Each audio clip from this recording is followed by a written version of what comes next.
para sa isang kamaganyang ng pagpupulo dahil gawin ito ng ating puno-puno. Susunod po. Maraming salamat po.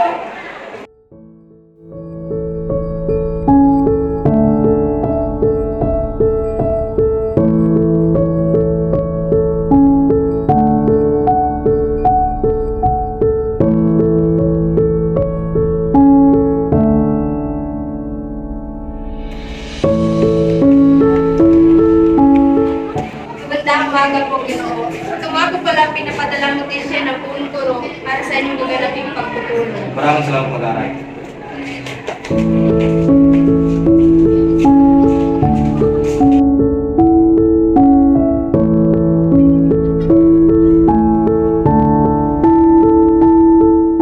Magandang umaga po, Bingbing. Ito nga po pala ang pinapadalang notisya ng ating buong guro para sa inyong gaganaping pagpupulong. Maraming salamat, mag-aaral.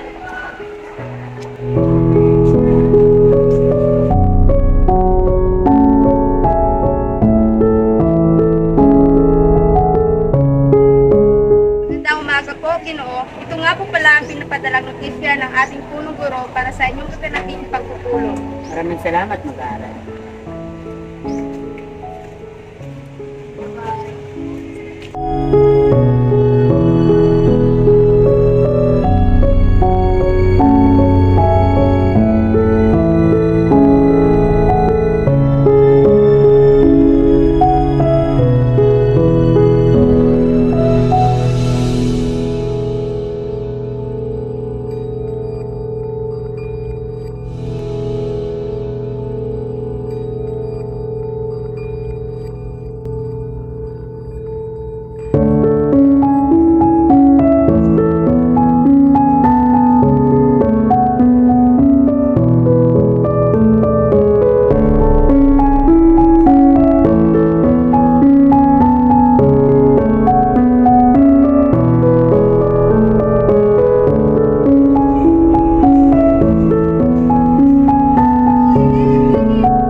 Ilagay po yung inyong pangalan sa laptop.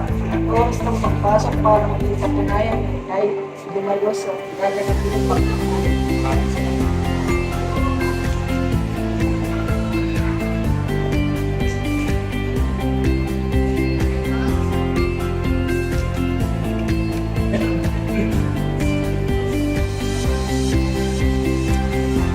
Maraming salamat. Magandang umaga po.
mga punong guro. Magandang umaga sa inyo lahat.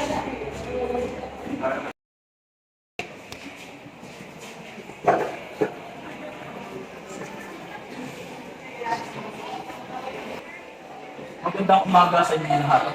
Ako'y lubos na nagagalak na tayo'y magkasama upang talakayin at pag-usapan ang pinakabagong proyekto ng ating silid-aralan. Magkano nga ba ang pinakailangan na pundo para makapagpatayo ng bagong silid-aralan sa Departamento ng GA? Tatalakayin natin ang budget na kinakailangan para sa ating gagawin. Para sa pagpapatay ng silid-aralan ay tinatayang mahigit sa 50,000 piso. Para naman sa upuan at pisara ay tinatayang mahigit sa 20,000 piso ang kinakailangan para dito.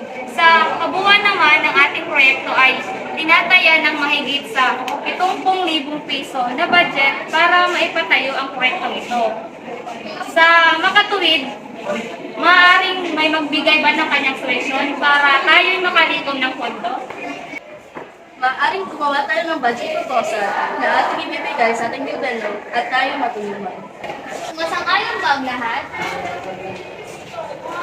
Maaari tayong magsagawa ng fundraising tulad ng pag-imbita sa mga estudyante, mga may talentong gumawa ng mga handicraft o artworks na pwede nating ibenta. Makatulong din ito upang madagdagan ang ating pondo para sa pagpapagawa ng ating bagong silid-aralan. Pero para sa mga desididong estudyante lamang na may kusang preparasyon para sa ating layunin. Magandang ideya yan. May iba pa bang ideya?